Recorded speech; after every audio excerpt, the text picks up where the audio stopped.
Células são as unidades básicas dos seres vivos. Todas as células têm três coisas em comum, não importando o seu tipo. Todas as células têm uma membrana celular que separa o interior da célula do ambiente externo.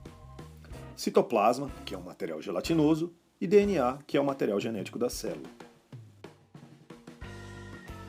Existem duas categorias de células. A primeira categoria são as células eucariontes. Elas têm organelas que invariavelmente incluem o núcleo, além de outras partes especiais. As células eucariontes são células mais avançadas e complexas, sendo encontradas em plantas, animais, protozoários, fungos.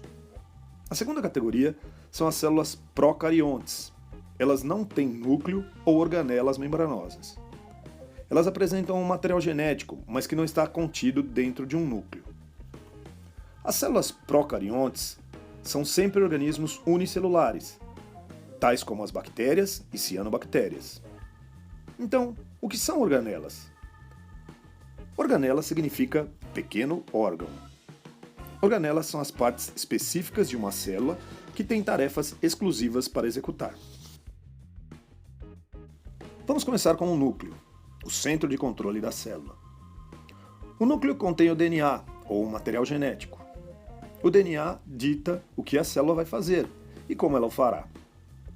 Cromatina é o emaranhado onde o DNA se encontra espalhado, encontrado no interior da membrana nuclear.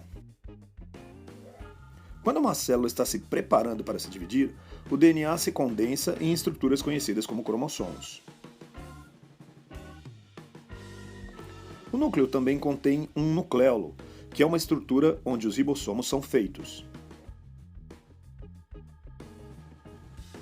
Depois dos ribossomos deixarem o núcleo, eles terão a importante tarefa de sintetizar ou produzir proteínas. Do lado de fora do núcleo, os ribossomos e o resto das organelas flutuam no hialoplasma, que é a substância gelatinosa no interior da célula. Ribossomos podem passear livremente dentro do hialoplasma ou anexar-se ao retículo endoplasmático, às vezes abreviado como RE. Existem dois tipos de retículo endoplasmático. O retículo endoplasmático rugoso, pois contém ribossomos aderidos, e o retículo endoplasmático liso, que não tem ribossomos. O retículo endoplasmático possui uma membrana fechada que permite o transporte de materiais tal como proteínas sintetizadas pelos ribossomos. As proteínas e outros materiais emergem do retículo endoplasmático em pequenas vesículas, onde o aparelho de Golgi, às vezes chamado de complexo golgiense, as recebe. As proteínas movem-se dentro do complexo golgiense, onde elas são personalizadas em formas que a célula pode usar.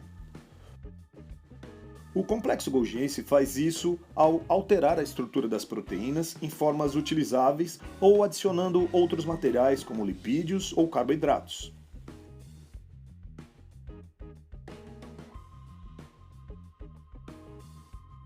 Vacúolos são estruturas em forma de vesículas que armazenam materiais diferentes. Aqui, nesta célula vegetal, o vacúolo, bem centralizado, armazena o suco vacuolar.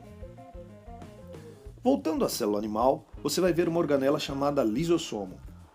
Os lisossomos são como coletores de lixo que levam as partes da célula danificadas ou desgastadas. Eles estão cheios de enzimas que quebram esses restos celulares. A mitocôndria é uma organela que obtém energia para células tanto animais como vegetais. Durante um processo chamado respiração celular, as mitocôndrias fazem moléculas de ATP que fornecem energia para todas as atividades da célula. As células que precisam de mais energia têm mais mitocôndrias.